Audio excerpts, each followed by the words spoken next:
السلام علیکم ناظرین، آج کی ویڈیو میں ہم ایک عظیم پیغمبر حضرت نوح علیہ السلام کی کہانی سنیں گے۔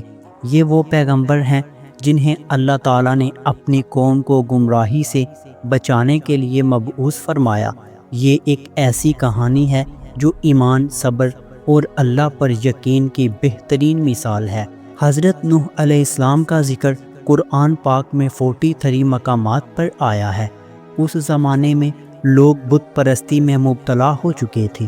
اللہ تعالیٰ نے حضرت نوح علیہ السلام کو نبوت عطا فرمائی اور حکم دیا کہ وہ اپنی قوم کو توحید کی طرف بلائیں۔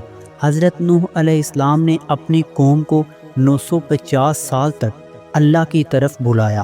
آپ نے دن رات چھپ کر اور اعلانیہ ہر ممکن طریقے سے انہیں سمجھایا، مگر قوم کے سردار، مالدار اور متکبر افراد آپ کا مذاق اڑاتے اور انکار کرتے۔ انہوں نے کہا، اے نوح، تم ہم جیسے ہی ایک انسان ہو اور ہم تمہیں جھوٹا سمجھتے ہیں۔ جب قوم نے مسلسل انکار کیا تو اللہ تعالیٰ نے حضرت نوح علیہ السلام کو وحی کے ذریعے اطلاع دی کہ اب کوئی ایمان نہیں لائے گا سوائے ان کے جو پہلے ہی ایمان لا چکے ہیں۔ اللہ نے حضرت نوح علیہ السلام کو ایک کشتی بنانے کا حکم دیا۔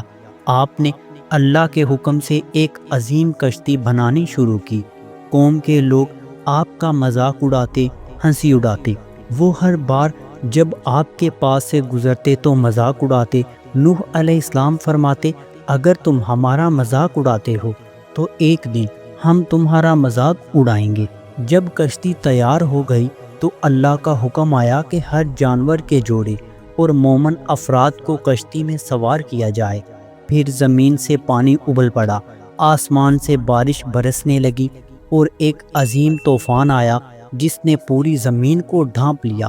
حضرت نوح علیہ السلام کا بیٹا جو کافروں میں سے تھا پہاڑ پر چڑھنے لگا، مگر حضرت نوح علیہ السلام نے اسے پکارا کہ کشتی میں آ جا، مگر وہ بولا، میں کسی پہاڑ پر چڑھ کر بچ جاؤں گا، مگر اللہ نے فرمایا، آج کوئی نہیں بچ سکتا سوائے جس پر میری رحمت ہو۔ پھر وہ بھی طوفان کی نظر ہو گیا۔ اللہ تعالیٰ نے زمین کو حکم دیا کہ پانی نگل لے اور آسمان کو کہ بارش روک دے۔ پانی اتر گیا اور کشتی جودی پہاڑ پر ٹھہر گئی۔ حضرت نوح علیہ السلام اور اہل ایمان بچ گئے۔ اللہ تعالیٰ نے حضرت نوح علیہ السلام کو ایک نئی نسل کا آغاز کرنے کا حکم دیا، اسی لیے آپ کو ثانی آدم یعنی دوسرا آدم بھی کہا جاتا ہے۔ ناظرین، حضرت نوح علیہ السلام کی زندگی ہمیں یہ سبق دیتی ہے کہ ایمان پر ڈٹے رہنا چاہیے، چاہے ساری دنیا مخالف کرے۔ صبر اور دعا مومن کا سب سے بڑا ہتھیار ہے۔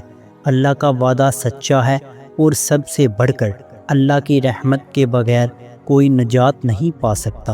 اگر آپ کو یہ ویڈیو پسند آئی ہو تو لائک اور سبسکرائب ضرور کریں تاکہ ایسی ہی ایمان افروز اور تاریخ سے بھرپور کہانیاں آپ تک پہنچتی رہیں۔ اللہ تعالی ہمیں حضرت نوح علیہ السلام کے ایمان اور صبر جیسا کردار عطا فرمائے۔